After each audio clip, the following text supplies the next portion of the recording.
Hi hello வணக்கம். Welcome to masala spoons.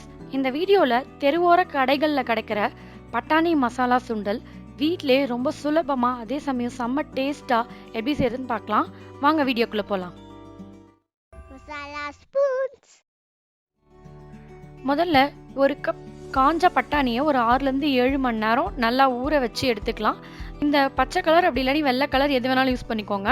இப்போ குக்கரில் மாற்றிட்டு 1/2 டீஸ்பூன் உப்பு போட்டு ஒரு 6-7 விசில் மீடியம் ஹீட்டில் வச்சு நல்லா வேக வச்சு எடுத்துக்கலாம். அடுத்து ஒரு மசாலா ரெடி பண்ணிக்கலாம். அதுக்கு ஒரு மிக்சி ஜாரில் ஒரு பெரிய வெங்காயம் கட் பண்ணி சேர்த்துக்கோங்க. ஒரு மீடியம் சைஸ் தக்காளி, 2 பச்சை மிளகாய், ஒரு 1/4 கப் அளவுக்கு கொத்தமல்லி, ஒரு 1/4 கப் அளவுக்கு புதினா இலை, ஒரு சின்ன துண்டு தேங்காய், 3 பல் பூண்டு, ஒரு சின்ன துண்டு இஞ்சி, 2 பட்டை, 3 கிராம்பு இதெல்லாம் சேர்த்து தண்ணி விட்டு இந்த மாதிரி பேஸ்ட்டாக அரைச்சி எடுத்துக்கோங்க. அடுத்து ஒரு பேனில் 2 டேபிள் ஸ்பூன் எண்ணெய் சேர்த்துட்டு எண்ணெய் சூடானதும் 1/4 டீஸ்பூன் சீரகம் நல்லா பொரிஞ்ச பிறகு நம்ம அரைச்சி வச்ச பேஸ்ட் இருக்கு இல்லையா, அதை அதில் சேர்த்துட்டு ஸ்டவ்வை வந்து லோ ஹீட்டில் வச்சுருங்க, இல்லைனா வெளியெல்லாம் தெளிக்கும். ஸோ அது மாதிரி பண்ணிவிட்டு லோ ஹீட்டில் நல்லா ஒரு 5 நிமிஷத்துக்கு அந்த பச்சை வாசனைலாம் போகிற வரைக்கும் நல்லா வதக்கிக்கலாம். லைட்டாக அந்த கலரும் மாறும். இந்த டைமில் 1/2 டீஸ்பூன் மிளகாத்தூள் சேர்த்துக்கலாம். அப்புறம் நல்லா கலந்து விட்டுக்கோங்க. இப்போ இதில் நம்ம வேக வச்ச பட்டாணியை அப்படியே தண்ணியோடு சேர்த்துக்கோங்க.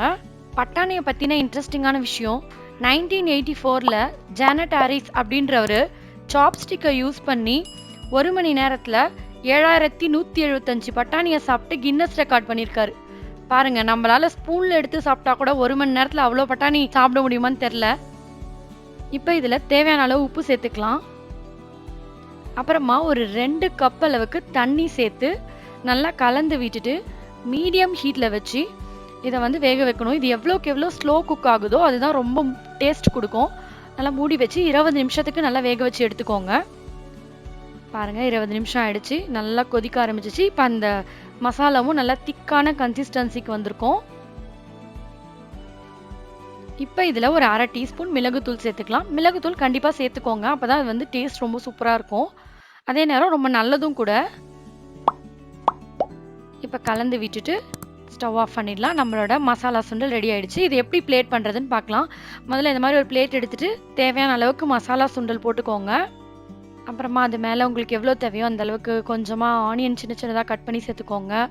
அப்புறம் இந்த கெலாக்ஸ் வந்து ஃப்ரை பண்ணி வச்சது இல்லை ரெடிமேட் எதுவும் இருக்கோ அது மேலே போட்டுட்டு கொஞ்சமாக கொத்தமல்லி இலை தூவிட்டு கடைசியாக கொஞ்சம் லெமன் ஜூஸ் மேலே பிழிஞ்சிட்டு சர்வ் பண்ணிங்கன்னா சான்ஸே இல்லைங்க, டேஸ்ட் வேறு லெவலில் இருக்கும். கண்டிப்பாக ட்ரை பண்ணி பார்த்துட்டு எப்படி இருந்ததுன்னு கமெண்ட் பண்ணுங்கள். அப்படியே இந்த சேனலுக்கு சப்ஸ்கிரைப் பண்ணிக்கோங்க. தேங்க்ஸ் ஃபார் வாட்சிங். நன்றி.